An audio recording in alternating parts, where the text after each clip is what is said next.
Sin dudas, la pandemia y sus consecuencias se llevaron casi la totalidad de la atención de nuestro sistema de salud durante el último año.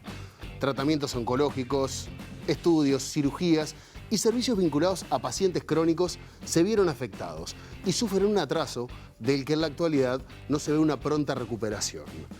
¿Qué evaluación hace el personal médico y cuál es la realidad actual de los pacientes? Hoy, en La Letra Chica, Salud en Espera.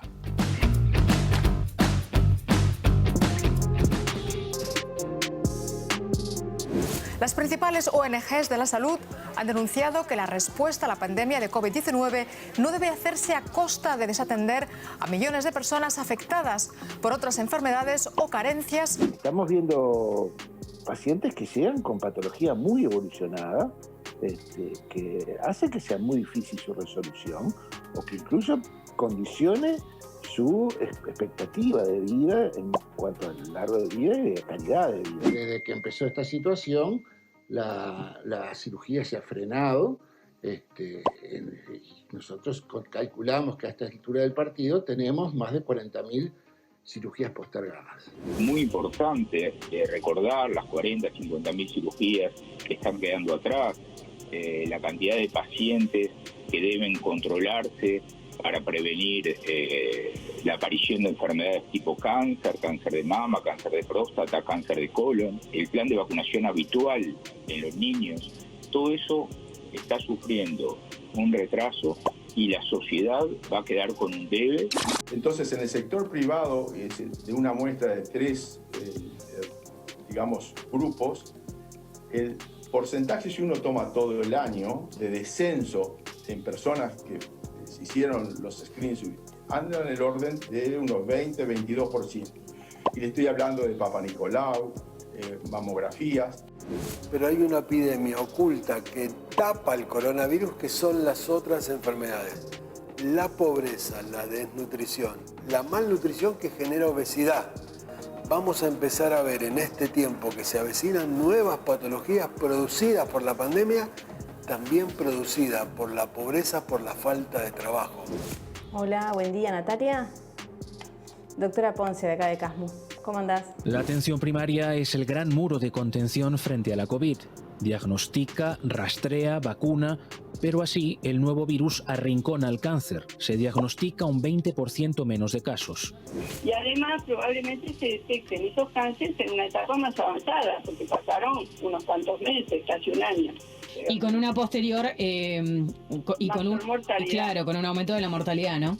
Y sabemos que durante el año 2020 y parte del año 2021 ha habido una postergación de una cantidad de cosas postergables que va a haber que retomar en algún momento cuando la situación lo permita. Buenas tardes, Daniela, ¿cómo estás? Hola, doctora, mucho gusto. Mi consulta era porque estoy teniendo unos dolores de cabeza, principalmente en la frente.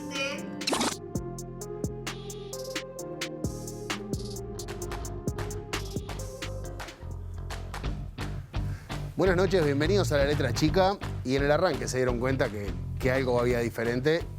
Iba a decirles que estoy solo, no estoy solo. Está Ana Laura Pérez conmigo, bienvenida Ana Laura. Gracias. Hoy Denise no nos va a estar acompañando por motivos personales. Pero Ana Laura, en este tape que vimos de arranque, daban números que a mí por lo menos me impactaron. Se estaba hablando, según un informe del GACH, publicado en febrero, que al menos 45.000 cirugías, no oncológicas ni de emergencia, pero igual es muy amplio el abanico de qué tipo de cirugías son esas 45.000, han sido postergadas. Señalaron también la disminución de la consulta médica. En el cierre del tape veíamos la famosa telemedicina, de la cual vamos a estar hablando hoy también, y el deterioro en la atención del primer nivel de salud. ¿Cómo afecta esto y otras medidas al desarrollo de la atención constante que demanda, por ejemplo, entre otros los pacientes crónicos? Bueno, de eso vamos a estar hablando. Y además de esto, el GACH lanzó un informe en febrero de este año donde manifestó una gran preocupación por una enfermedad que uno no la tiene tan presente como es la tuberculosis. ¿Cómo es esto? Sí, uno no la tiene tan presente, pero porque es una enfermedad que parece de otra época. Pero de un tiempo a esta parte, en un momento, hace unos aproximadamente 8 o 10 años en Uruguay, empezó a aumentar la cantidad de tuberculosis. Y se tomaron medidas para tratar de bajar esos números. La verdad es que a partir de la pandemia ese descenso ahora tiene forma de meseta, o sea, se meseteó ese descenso que se había trabajado y bajaron... Que en este caso es malo. Exactamente, porque venía bajando. Y eso se explica, por ejemplo, porque casi 35% de las muestras, o sea, se investigaron 35% menos de muestras para detectar si había tuberculosis o no. Y, por ejemplo, si uno mira las cifras de muertes por tuberculosis, 88% de los pacientes muertos por tuberculosis no habían tenido ningún tipo de tratamiento antituberculoso. O sea, o no se había detectado la tuberculosis o se había detectado ya demasiado tarde como para evitarlo. Entonces, ahí hay un impacto de un trabajo que se venía haciendo y que se frenó. Y, por ejemplo, cuando vos hablabas se habla de que entre 40.000 y 50.000 cirugías fueron suspendidas. No son cirugías no urgentes, pero lo que los médicos señalan, muchos de los que integran el GACH, es que en muchos casos eso implica un empeoramiento de las condiciones.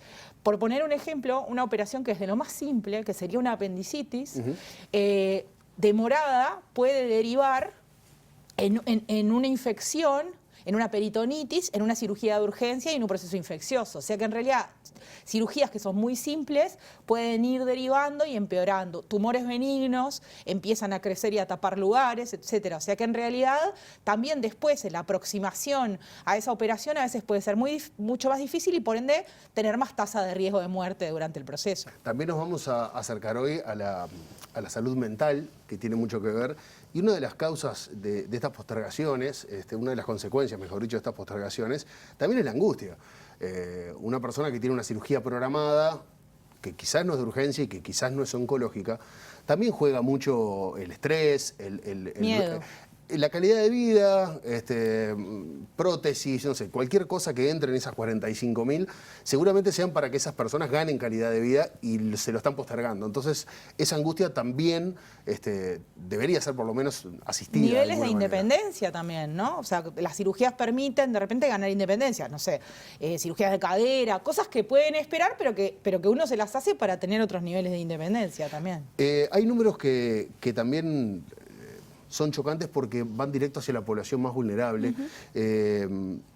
Según un informe, aumentaron los nacimientos prematuros, un 21%. Un 21%. En la población más vulnerable. Sí, según un estudio que se hizo por un grupo de ginecólogos liderado por el doctor Leonel Berioso, en el Pereira Rosell, que es donde ocurren la mayoría de los nacimientos de Uruguay, y todos los nacimientos de la población más vulnerable, prácticamente todos, ahí se comprobó, sí, que en estos meses aumentaron los nacimientos, 21% de los nacimientos prematuros. El estudio lo adjudica a dos variables.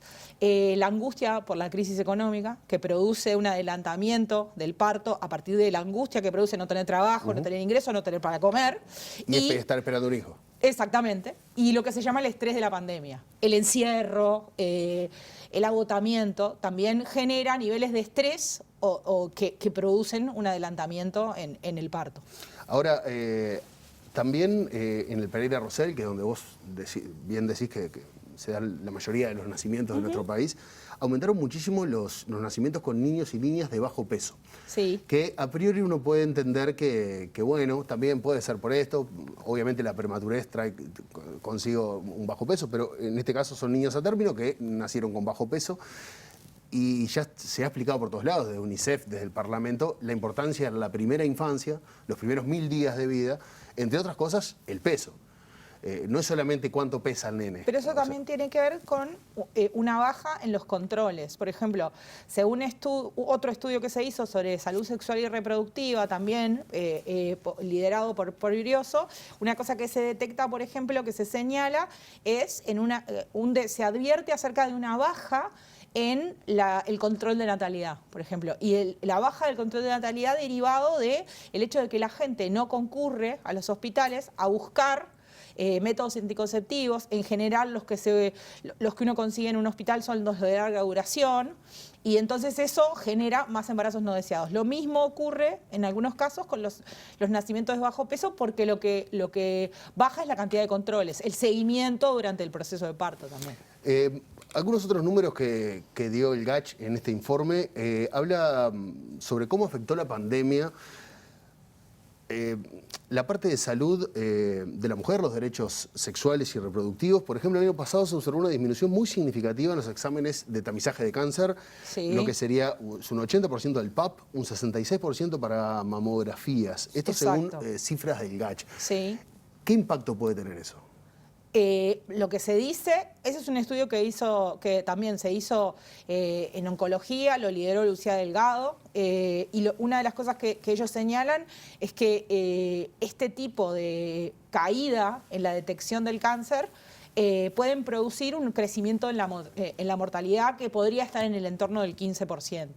Y también en un tratamiento diferente y en una sobrevida distinta, ¿no? En las condiciones de la operación y en una serie de variables de ese tipo. De hecho, esas cifras que vos comentabas son hasta el 30 de junio, pero incluso si uno sigue hasta el 30 de septiembre, bajan los porcentajes, pero apenas un poco. 52% cayó el PAP y 49% la mamografía. Entonces uno podría proyectar y pensar que ahora que volvimos otra vez a una situación de baja, o sea, de reducción al mínimo de la atención, en realidad esos números se deben haber disparado de nuevo. Eso también se ve, el cáncer y las enfermedades cardiovasculares son las dos principales causas de muerte en Uruguay. Bueno, ahora, lamentablemente en estos días, el coronavirus se volvió la principal causa de muerte, pero en Uruguay mueren aproximadamente 90 personas por día. Ayer, por ejemplo, pasó una cosa que Batiani, por ejemplo, señalaba, y es que por primera vez la mitad de esos muertos fueron de una sola enfermedad. Normalmente se comparten mitad y mitad, entre 24 y 26 personas mueren de enfermedades cardiovasculares y una cifra similar de cáncer. Y, por ejemplo, otra cosa que está pasando es que se ha detectado una demora altísima, se ha disparado la demora de la gente en concurrir a los centros de salud cuando siente que está teniendo un infarto. Han llegado a registrar picos de 6 horas entre los síntomas de un infarto y la llegada al centro de salud. Y eso, por ejemplo, también implica la muerte de un montón de células en ese proceso que después es muy difícil de recuperar. ¿Cuál es la situación, lo arrancábamos hablando de eso, cuál es la situación del primer nivel de atención y de la medicina familiar y comunitaria, que mucho tiene que ver con la prevención? Bueno, para conversar sobre esto vamos a recibir a Clara Nis, profesora agregada de Medicina Familiar y Comunitaria de UDELAR, integrante del Comité Ejecutivo del Sindicato Médico del Uruguay e integrante del GACH. Clara, buenas noches, bienvenida. Buenas noches, un gusto participar de este programa. Clara, un gusto para nosotros y de arranque nomás, ¿cuál es el rol de la medicina familiar y cómo ha cambiado con este nuevo escenario? Bien, bueno, desde la medicina familiar y comunitaria tenemos el desafío de ser la puerta de entrada al sistema, de ser justamente ofrecer eso, ¿no? La accesibilidad.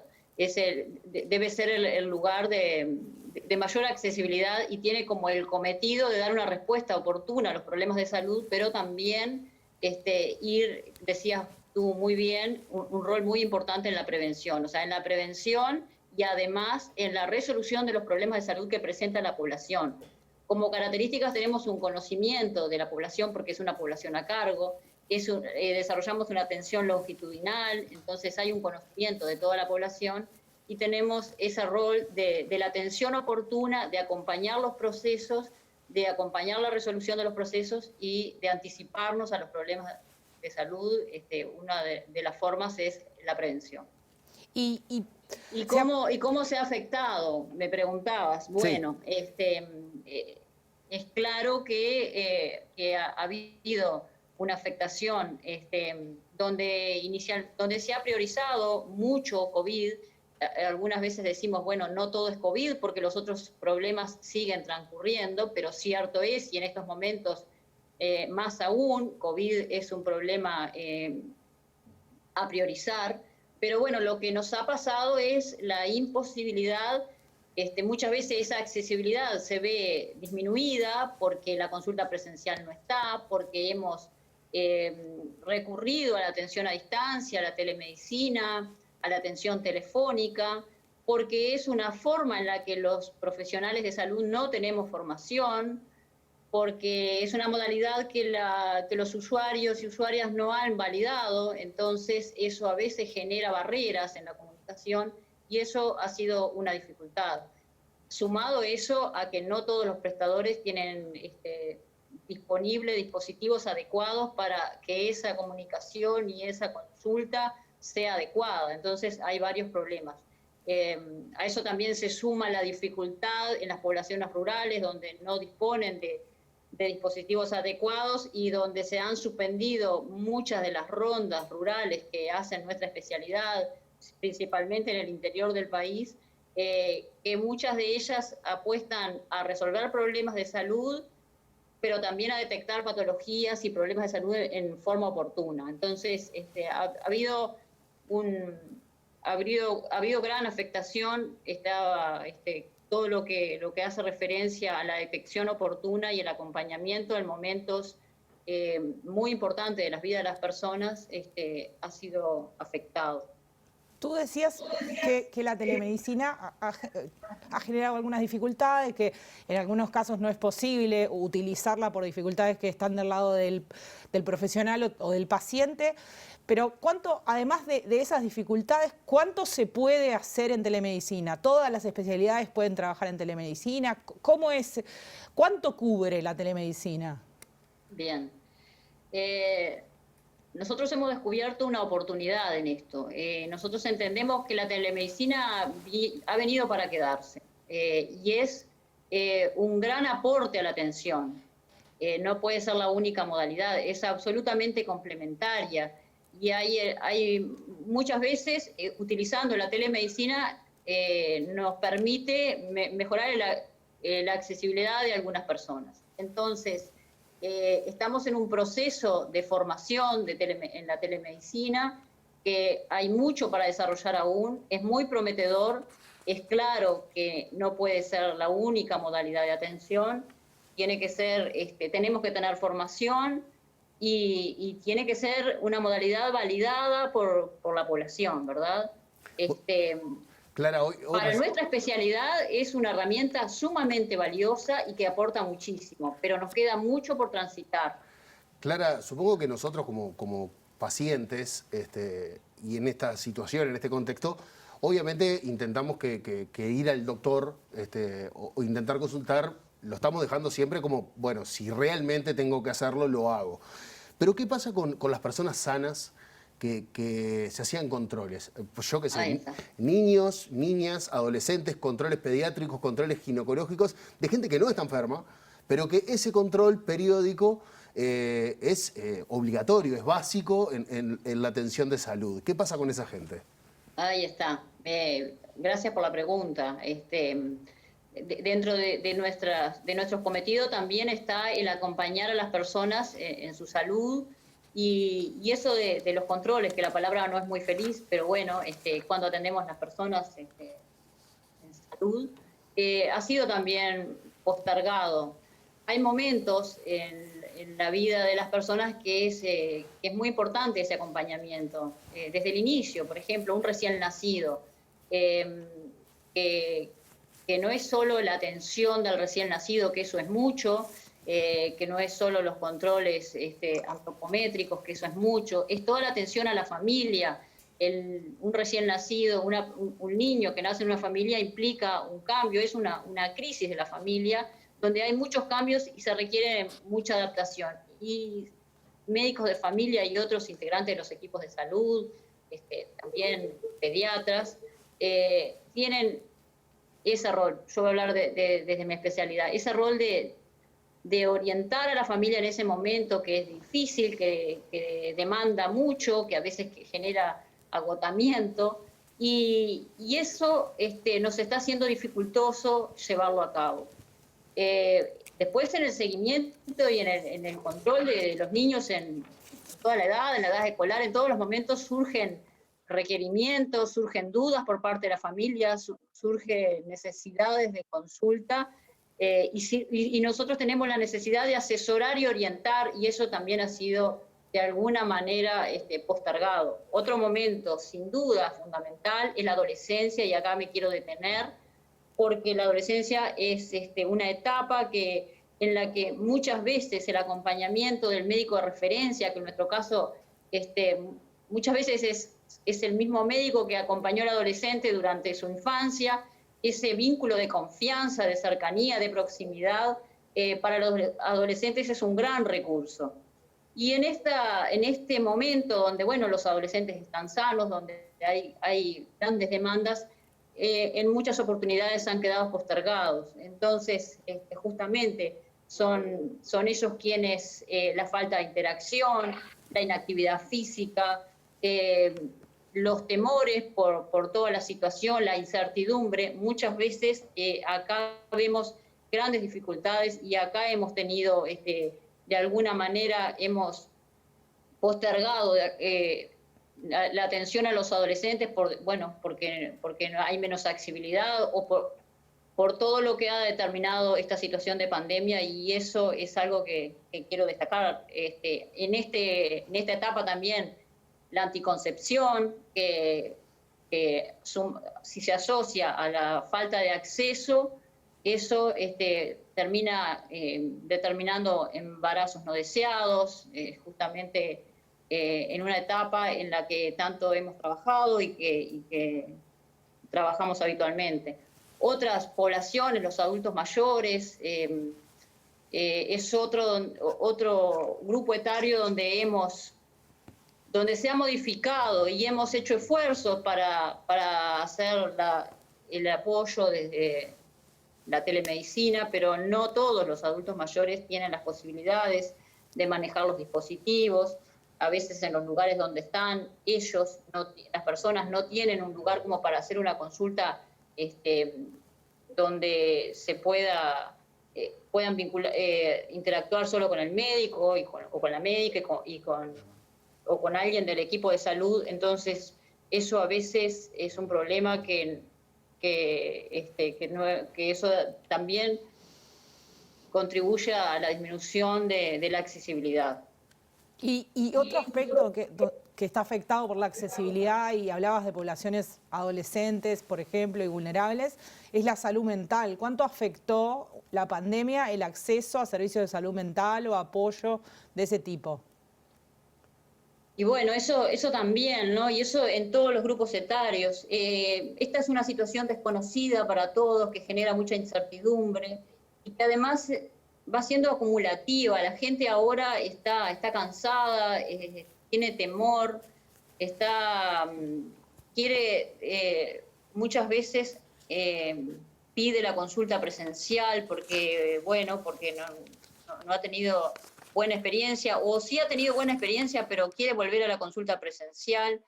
Y la repercusión en la salud mental ha sido en múltiples dimensiones, en todas las etapas de la vida, en personas que son sanas, pero que esta situación a la que no estábamos acostumbrados, que nos demanda muchos esfuerzos, que nos da inseguridad, que tenemos poca posibilidad de tomar contacto con los referentes de la atención, muchas veces repercute en problemas que son problemas de salud mental, no son grandes patologías, pero sí son problemas de salud mental, angustia, insomnio, ansiedad.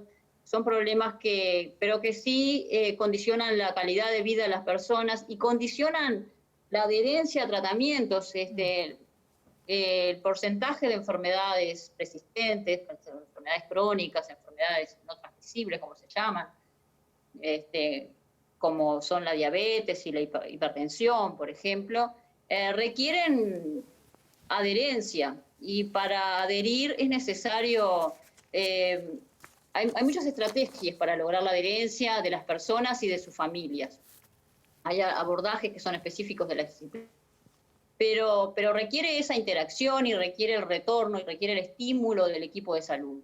Y eso ha sido, francamente, se ha interrumpido. Entonces eso también, los problemas de salud mental asociados a la falta de ese seguimiento, de ese retorno de parte de los equipos de salud del primer nivel, pueden llevar al no control o a la no adherencia progresiva a indicaciones y tratamientos de enfermedades persistentes, que muchos de ellos tienen que ver con los estilos de vida, pero que justamente los estilos de vida están muy afectados. Entonces, también la salud de los trabajadores y trabajadoras, que muchos han pasado al teletrabajo, entonces eso trae implícito sedentarismo, alteración en la ingesta de los alimentos que reciben en el día, en la frecuencia. Entonces hay como varias cosas que nos han afectado. Y en relación a otra estrategia que tenemos de trabajo en el primer nivel de atención, los médicos de familia, que es toda la actividad comunitaria, que es la actividad de máxima proximidad y cercanía a las personas, donde se hacen muchas actividades de promoción, esas no las podemos hacer. Entonces, claramente ahí es otra pérdida de oportunidad de trabajo con nuestra población. Clara Nis, bueno, muchísimas gracias por acompañarnos esta noche en La Letra Chica. Un placer. Muchas gracias a ustedes. Un gusto. Ana Laura, a mí me queda la sensación de que con todo lo que hemos hablado de salud en este año y pico, solamente rascamos la superficie, hablando hegemónicamente de un tema como el COVID, pero claramente nuestro sistema de salud tiene por delante un desafío muchísimo más grande. Nos vamos a ir a la pausa y en el segundo bloque vamos a hablar, pero desde el punto de vista de los pacientes, a ver cómo nosotros, los pacientes, estamos enfrentando esta pandemia. Ya venimos.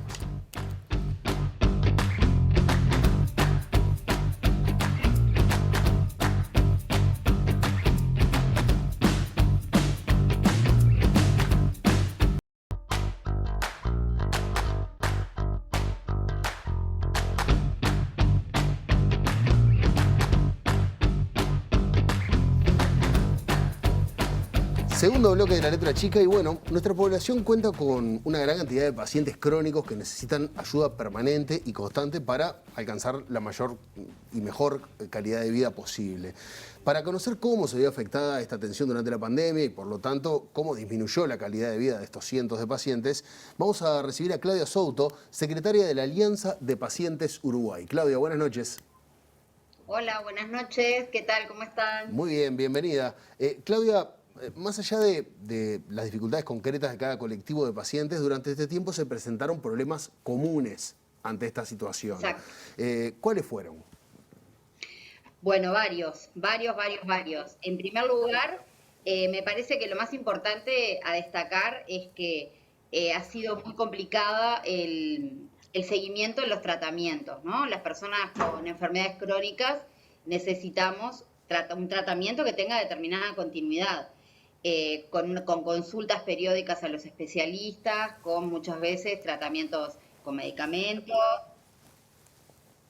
otras veces con por ejemplo, fisioterapia o necesidad de acceder a determinados insumos y realmente este año el tema consultas médicas ha sido muy complicado, fundamentalmente por este tema, ¿no? Por la necesidad que tenemos los y las pacientes crónicos y crónicas de tener una continuidad en los tratamientos. Bueno, acceder a los insumos también. Pensemos, por ejemplo, las personas que reciben tratamientos del Fondo Nacional de Recursos. En estos casos en particular, sucede que para tener continuidad en los tratamientos se necesita presentar análisis clínicos periódicos, porque esos son los protocolos que exige el Fondo Nacional de Recursos. Esto no vemos al especialista, demoramos en ver al especialista, demoramos en tener la orden para los análisis, se demora en hacer los análisis, en volver a llevar al médico y por supuesto en presentar al fondo. Este tipo de cosas son absolutamente comunes. Y ni hablar de la salud mental. En estos tiempos tan complicados, la salud mental es un factor determinante en la calidad de vida de las personas, fundamentalmente de las personas con padecimientos, con enfermedades crónicas.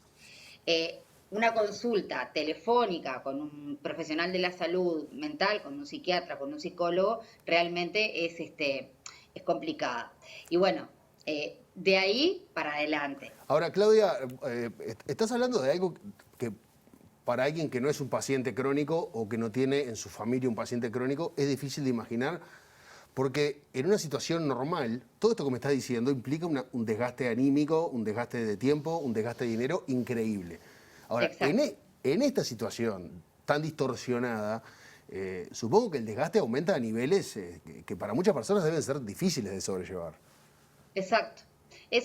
Creo que el tema emocional y el desgaste físico, mental, el estrés que genera para las y los pacientes y para las familias. No te olvides que también estamos hablando de niñas y niños que son parte de los colectivos de pacientes que integran la alianza. Todos somos pacientes, empecemos porque todos somos pacientes, pero fundamentalmente pensando en la alianza, en los colectivos de pacientes de la alianza, hay muchos niños, niñas, adolescentes que también están afectados con enfermedades raras muchas veces, que necesitan los tratamientos, que necesitan el seguimiento. Entonces eso es un desgaste y un deterioro en la salud del paciente o la paciente, pero también en los núcleos de las familias, ¿verdad? Y sí, realmente el desgaste este año ha sido un año de mucho desgaste, mucho trabajo desde los colectivos de pacientes para atender redes y para tratar de encontrar formas de solucionar estos problemas de gestión en común con los actores del sistema sanitario, con los actores que toman las decisiones en el sistema sanitario, y tratando de que la voz de las y los pacientes sea escuchada también y colaborar y contribuir con esas soluciones. Vos hablabas, Claudia, de atrasos en test, en análisis, en atención, en tratamientos. ¿Ustedes en la Alianza están tratando de cuantificar esos atrasos, tratando de medir? ¿Tienen alguna idea de la magnitud de eso y del posible impacto a futuro de todo ese atraso? En este momento estamos trabajando en esa medición, sí, en cuantificar los datos, porque creemos que no es un dato menor, porque si hay problemas de gestión, es importante no solamente quedarnos en la queja, hay problemas de gestión, sino en ver de qué manera podemos contribuir a que esto se solucione, ¿no? Estamos apostando precisamente a eso, a ser pacientes activados y justamente a poder contribuir. Sí estamos trabajando en la cuantificación y saben que además teníamos planificado para este sábado próximo un congreso de pacientes que se iba a hacer vía Zoom, pero entendimos y en ese congreso el tema fundamental iba a ser COVID y el impacto de COVID para precisamente poder comenzar a cuantificar esto de una manera más formal. Pero realmente entendimos que en esta situación, con las nuevas medidas, no era un momento como para realizar el congreso y lo estamos posponiendo para mayo, pero era justamente una instancia en la que pretendíamos empezar a trabajar de manera más formal en esta cuantificación. Hablamos con Clara Anís en el blog anterior y nos dio el punto de vista de los profesionales de la salud sobre la telemedicina. ¿Cómo han tomado los pacientes la telemedicina? Sabemos del compromiso de muchísimos doctores y doctoras que incluso dan su celular y mandame fotos y si no me quedó claro con la llamada y tienes alguna duda. Pero para los pacientes, sobre todo para los pacientes crónicos, ¿qué tanto les ha sido útil la telemedicina? La telemedicina es una gran herramienta, empecemos por ahí. De ninguna manera vamos a estar en contra de la herramienta telemedicina, pero volvemos al tema gestión. Es muy importante tener en cuenta no solamente, qué bueno tenemos una herramienta que es la telemedicina, sino cómo la aplicamos, cómo la usamos y cómo la instrumentamos. Hay problemas muchas veces para que las personas conozcan cómo manejar las plataformas. Hay personas que no tienen la tecnología a su alcance. Pensemos, por ejemplo, en personas mayores que no tienen un acompañamiento, no tienen a alguien que pueda estar a su lado al momento de contactarse con él o la doctora. De cualquier manera, entendemos que la telemedicina llegó para quedarse, que es fundamental integrarla a nuestras prácticas de salud, y sí hubo muy buenos resultados en algunos casos con la telemedicina, pero no tan buenos resultados en otros. Como les decía, hay consultas, como por ejemplo una consulta con un psiquiatra, que se hace muy complicada hacerla por teléfono, o con un neurólogo, o con un fisiatra, ¿no? Pensemos en este tipo de especialidades que llevan implícito un contacto o un trabajo directo con el paciente o la paciente. Y en algunos casos, no voy a decir que fue en todos, en algunos casos sí los médicos, después de hacer la llamada telefónica, pedían que el paciente fuera a consulta presencial. Pero fue medio engorroso el sistema, ¿no? De cualquier manera, entendemos que es una herramienta en la que hay que trabajar muchísimo porque es una gran herramienta. De hecho, la Sociedad de Telemedicina, nosotros hemos estado en una actividad que realizada por el Colegio Médico del Uruguay, en la que participó la Sociedad de Telemedicina y con la que estuvimos interactuando respecto a esto, a nuestra postura, respecto a nuestra posición como pacientes, ¿no? Respecto al uso de la telemedicina y cómo podemos mejorarla. Es una gran herramienta, ha tenido sus problemas, pero tiene un potencial fantástico de acá a futuro. Claudia, te invito a vos y a la audiencia a ver algo que le vamos a mostrar a continuación. Vamos a compartir con ustedes un testimonio. El testimonio es de Pablo Correa, que es integrante de FAME, Familias con Atrofia Muscular Espinal, y nos cuenta cómo fue durante este año de pandemia la atención de Santiago, su hijo de 18 años. Este año de pandemia ha sido muy duro. Para un paciente con enfermedad rara como Santiago tiene 18 años, atrofia muscular tipo 1, genera una discapacidad severa, no permite movilidad en todo su cuerpo y siempre ha sido complicado el acceso a tratamientos, a insumos, ha sido difícil. Este año de pandemia ha sido mucho más. El no presencial, el no poder ir a Teletón, el no poder tener fisioterapia, el no tener acceso a cosas básicas como las ondas de aspiración, ha sido complejo. Todos tenemos las dificultades, pero bueno, tenemos que ir mejorando y creciendo. El cerrar una farmacia y no poder acceder a las cosas se complica mucho. El no tener presencialidad, no es lo mismo ver un fisiatra o un neurólogo por teléfono, no tiene mucho sentido para Santi ese tipo de cosas, pero bueno, buscaremos la vuelta para seguir mejorando, ¿no? Bueno, lo que decía también Claudia, ¿no? Esta cosa de hacer rehabilitación un neurólogo, un fisiatra, hacer rehabilitación por telemedicina es muy difícil. Pero tanto pacientes como médicos hablaron de la importancia de la telemedicina. No es algo a descartar, es algo a mejorar y es algo que claramente rompe los ojos, que no es aplicable en todas las especialidades ni con todos los pacientes. Así que bueno, es una buena punta para trabajar. Tenemos los datos del día, seguramente muchos de ustedes ya los han compartido, pero bueno, para irnos a la tanda los vamos a compartir con ustedes, estos números fríos que a veces hasta da un poco de vergüenza darlos, pero bueno. En 18.209 análisis en el día de hoy hubo 3.674 casos nuevos de coronavirus, los números siguen en aumento y lamentablemente hay que anunciar 44 fallecimientos. Claudia, no sé si la tenemos en el Zoom todavía para despedirla. Claudia, te vamos a hacer la última pregunta. Claudia, hablábamos de esto, ¿no? De la rehabilitación, de lo difícil. Vos te toca a nivel personal porque sos la presidenta de la Asociación de Pacientes con Fibromialgia. ¿Cómo es hacer un proceso o trabajar en este tipo de dolencias en telemedicina o a distancia, etcétera?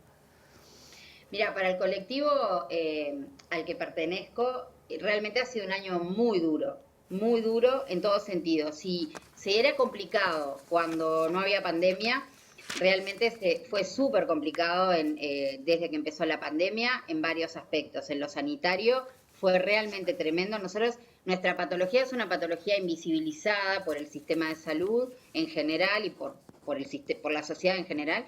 Y imagínate que dentro de las listas de prioridades estamos últimas. Entonces, realmente ha sido difícil, han sido difíciles los seguimientos, han sido muy difíciles los accesos a la medicación, sobre todo a la medicación crónica.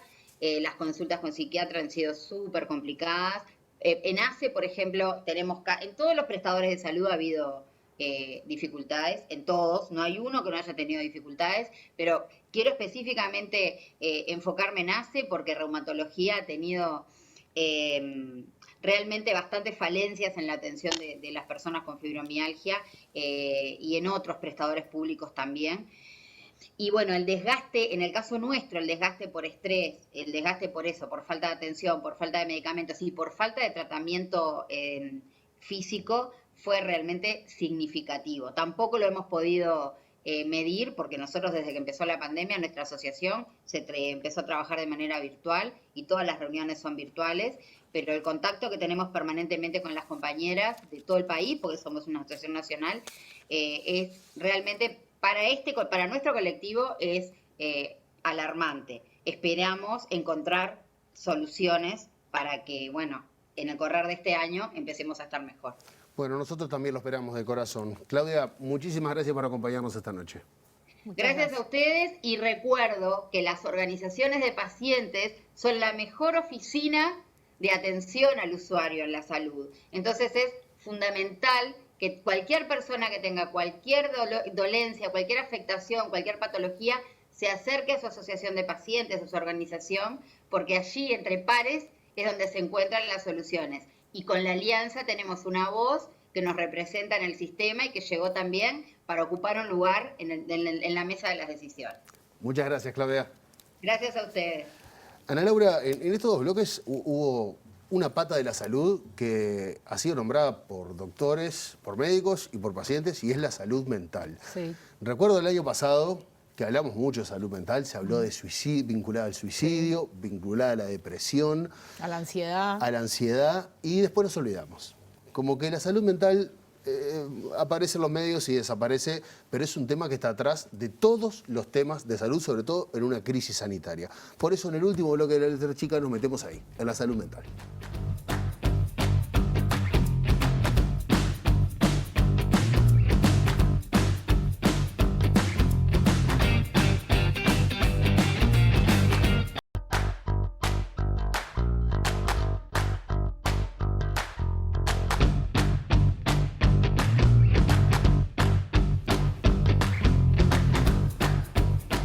Entramos en el último bloque de la letra chica y lo conversamos desde que arrancó el programa. Un área que se vio realmente afectada en esta pandemia fue la salud mental, es la salud mental. Y para conversar sobre esto estamos en contacto con Cecilia Baroni, profesora adjunta de la Facultad de Psicología y coordinadora de la queridísima Radio Vilar de Voz. Cecilia, ¿cómo andás? ¿Cómo andás, Diego? Buenas noches. Bueno, y felicitaciones por la paternidad. Pero bueno, muchas gracias, muchas gracias. Cecilia, estamos intentando repasar algunos servicios que quedaron como marginados con esta pandemia. Y lo hablábamos antes de irnos a la tanda con Ana Laura, que como que ha habido olas donde se habló de salud mental en esta pandemia, por casos particulares o porque fue por alguna noticia, pero si algo de la salud estuvo permanentemente en discusión desde que arrancó la pandemia, fue la salud mental, porque todos hablábamos de angustia, de depresión, del estrés que nos puede llevar. ¿Estamos dándole la importancia que deberíamos a la salud mental hoy? No, definitivamente no. Porque estamos todos muy preocupados por los impactos, obviamente, físicos y biológicos, ¿verdad?, de este virus. Entonces, no le estamos dando, ni a nivel de las políticas, ni a nivel, digamos, de las prácticas individuales, no le estamos dando, digamos, la importancia porque esto ya está impactando a diferentes niveles, ¿verdad? Y bueno, y ojalá pudiéramos, sí, tener como otra llegada para poder hacer algo que en salud mental, por lo menos en la salud mental entendida como un campo complejo también, podemos llamar la prevención, ¿verdad? La OMS alertó que la futura pandemia iba a ser la de la salud mental, y ustedes en el otro programa que vimos era la otra pandemia, ¿verdad? Pero en realidad también es la pandemia que se viene y bueno, antes de este programa yo estaba leyendo algunas investigaciones que dicen que además, sobre todo las personas que han tenido COVID, ¿no? De la cantidad, digamos, de personas, 1 de cada 3 puede tener algún tipo de padecimiento mental, ¿verdad? O trastorno. Entonces, yo creo que ahí tenemos que hacer muchísimo más, sobre todo para prevenir, que es ahí donde nos podemos parar bien en un enfoque de salud mental, ¿no? Cuando ya estamos con el problema, yo diría que no estamos en un paradigma de salud mental, sino que ya nos ganó la ola, ¿no? Entonces, bueno, sí, falta muchísimo para hacer. Lamentablemente la pandemia ha congelado un montón de cosas, entre ellas la implementación del Plan Nacional de Salud Mental que se presentó en el 2020. Y bueno, y obviamente, ni que hablar, la implementación de la Ley de Salud Mental que se aprobó en el 2017, ¿verdad? Entonces, eso realmente es bastante preocupante porque lo que se ha visto es mucho más un repliegue hacia lo que conocemos como el anterior modelo, donde estaba mucho más centrado en el encierro, ¿verdad? En solamente atacar la parte más médica. Entonces, lamentablemente, tenemos que decir que sí, que el abordaje también de la salud mental está siendo muy sanitarista. Entonces, bueno, queda muchísimo por hacer.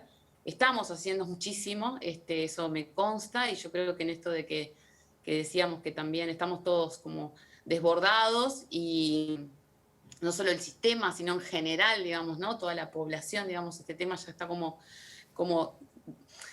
mostrando de qué manera uno puede verse impactado, ¿no? A nivel de las diversas manifestaciones que pueda haber por estrés, por quedarse sin trabajo, por estar angustiado y triste porque no se puede estar con los familiares, bueno, por los cambios de rutina abruptos, ¿verdad? Y creo que hay algo que está bueno que también, ya que estamos en este programa, la gente sepa que muchas de esas manifestaciones también tienen su impacto físico, y a veces no las reconocemos como psicológicas, ¿no? Los trastornos de sueño, la irritabilidad, podemos estar más agresivos, ¿verdad? Como con menos paciencia, pero también después dolores de cabeza, ¿no? Hay como un montón de manifestaciones que bueno, que no es solamente, por ejemplo, llorar o angustiarse como lo conocemos, ¿verdad? Sino que, bueno, se expresan de mil maneras. Incluso, Cecilia, el consumo de ciertas sustancias, el aumento de las adicciones, como una respuesta a por ejemplo, a los trastornos de ansiedad. Eso también no se reconoce y es parte de este menú. Bueno, el alcohol. Exactamente. El consumo de alcohol. Que se ha registrado un aumento en casi todos los países a partir de la pandemia del consumo de alcohol.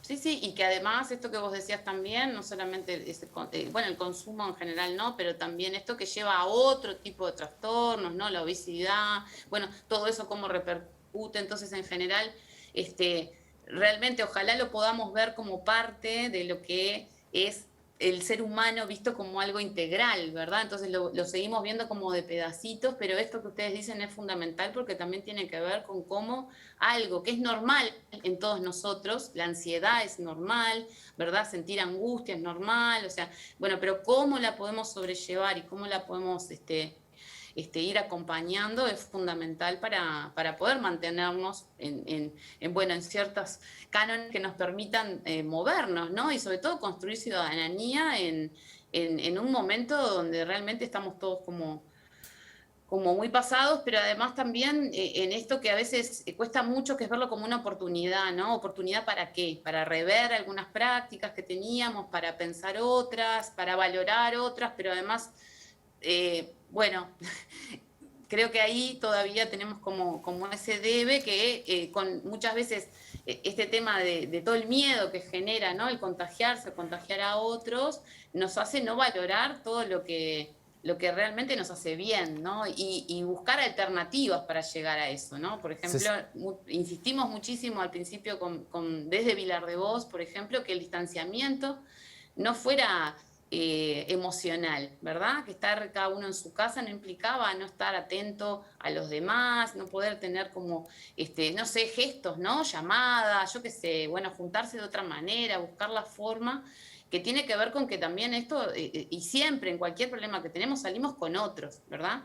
Entonces eso es muy importante. Ahora, y Cecilia... por otro lado, ahora que lo decíamos, sobre todo recalcar, ¿no? Que nosotros que trabajamos hace mucho tiempo en contextos de encierro y sobre todo promoviendo las estrategias para sobrevivir al encierro, sobre todo por personas que porque están judicializadas, ¿verdad? O porque ese es su lugar donde viven, ¿verdad? Por ejemplo, sobre todo, yo qué sé, por ejemplo, estoy pensando en las colonias o en las cosas como más asilares, el mismo Vilar de Vos, ¿verdad?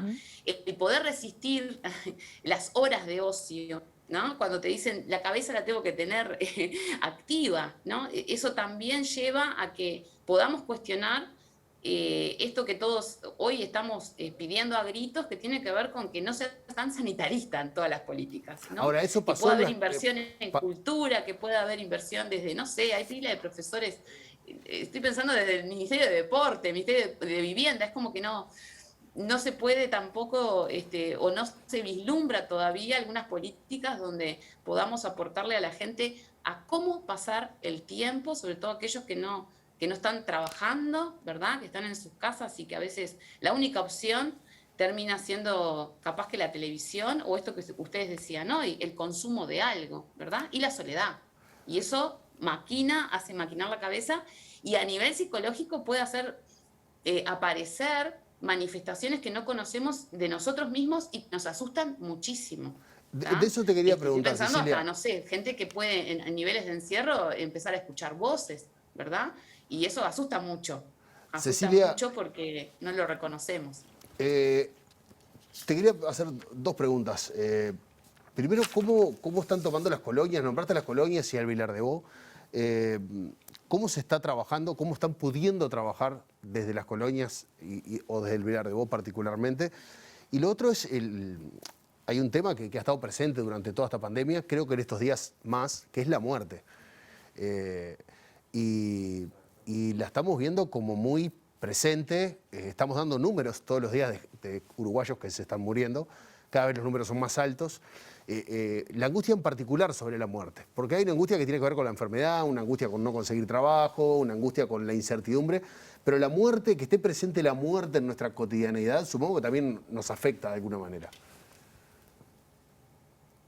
Sí, nos afecta, pero además hemos tenido históricamente procesos de ocultamiento de muchas cosas, ¿no? Entre ellos el de la muerte, como decías vos, ¿no? La muerte pasó a ser como un acto muy privado en estas sociedades que tenemos y ahora esto es tan público que ojalá no nos acostumbremos, ¿tá? Porque eso también a veces tiene que ver con estos números que a veces son fríos y que nos tocan. Y bueno, disculpen, yo justo tuvimos algunos...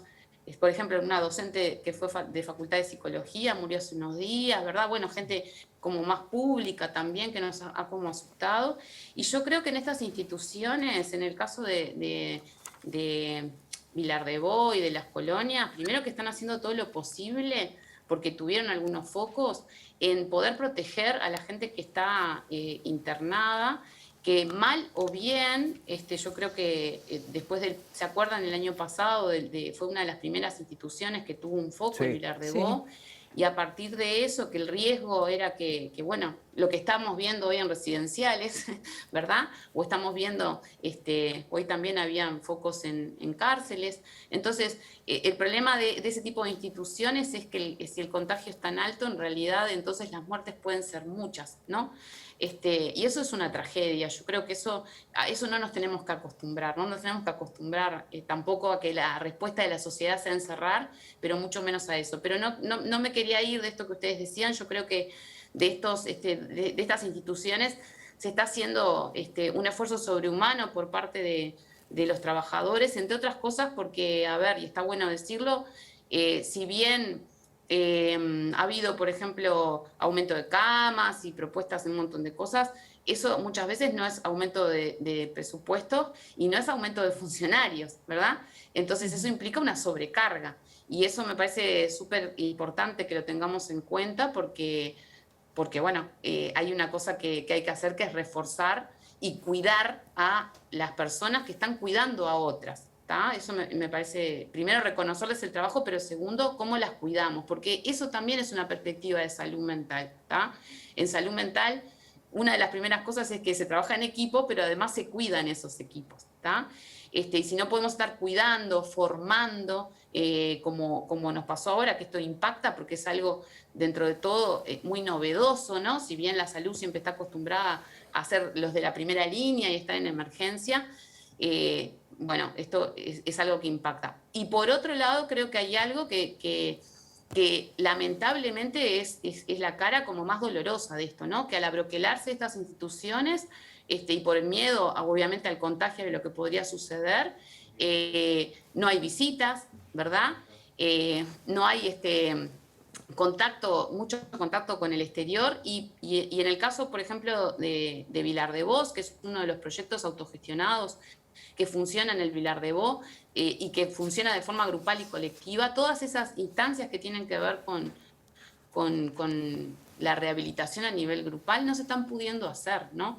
Lo cual hemos cuestionado un montón, también hemos entendido, porque por ejemplo en este momento Vilar de Vos está funcionando en la Facultad de Psicología, el año pasado funcionamos en otros 2 lugares, este año nos alojó la facultad, entre otras cosas porque miren la paradoja que genera esto de tener enormes edificios vacíos. Y tenemos mucha gente en la calle o mucha gente que no tiene a dónde poder ir a referenciarse para, por ejemplo, no caer de nuevo internado, ¿verdad? O no caer en la desesperación que te genera a veces sentirte mal y no tener a quién acudir. Entonces, pudiendo señalar esas contradicciones es que tuvimos la opción de, seguir trabajando, ¿verdad? A pesar, digamos, de no tener lugar, encontrar un lugar, pero también preocuparnos por los que no, porque hay un montón de gente que no está pudiendo ni tener atención, ni acceder, por ejemplo, en muchos casos, y eso me parece importante, a medicación, que es uno de los recursos más conocidos, ¿verdad?, que todavía se usan mucho. Entonces, si no podemos estar accediendo por falta de presupuesto, digamos, para esas cosas o problemas de gestión, y no estamos hablando solo de Montevideo, estamos hablando de todo el país. Esto es algo que a mí me gustaría resaltar porque me parece que la pandemia podría ser todavía una oportunidad para implementar profundamente la ley de salud mental en todo el país, creando unidades de salud mental en los hospitales generales, pero como no estamos todavía viendo estos impactos, ¿verdad?, lo que hacemos es, bueno, en algún momento los vamos a retomar. Cecilia, y lo más preocupante es que los retomemos desde la misma concepción, ¿verdad? Cecilia, queda muchísimo para hablar, pero seguramente lo vamos a hacer en otro programa. Agradecerte muchísimo por estar con nosotros esta noche. No, agradecerles a ustedes, muchísimas gracias. Y bueno, saldremos de esta sin desesperarnos, como te ponían ahí en la... Hay que tranquilizarse y bajar los ánimos para poder también transitar lo que nos queda de pandemia. Muchas Así que gracias. Bueno, un abrazo enorme. Muchas gracias, Cecilia. Ana Laura, ha sido un placer estar contigo hoy. Lo mismo, le mandamos un beso igual a Denise y que pronto vuelva. Y a Ricardo, que soy como el indio, Solari, a Ricardo que mañana lo van a poder ver al profe porque va a estar teniendo una charla mano a mano con Gonzalo Moratorio. Va a estar muy divertida, se la recomendamos a las 9 de la noche acá en TV Ciudad. Hasta mañana.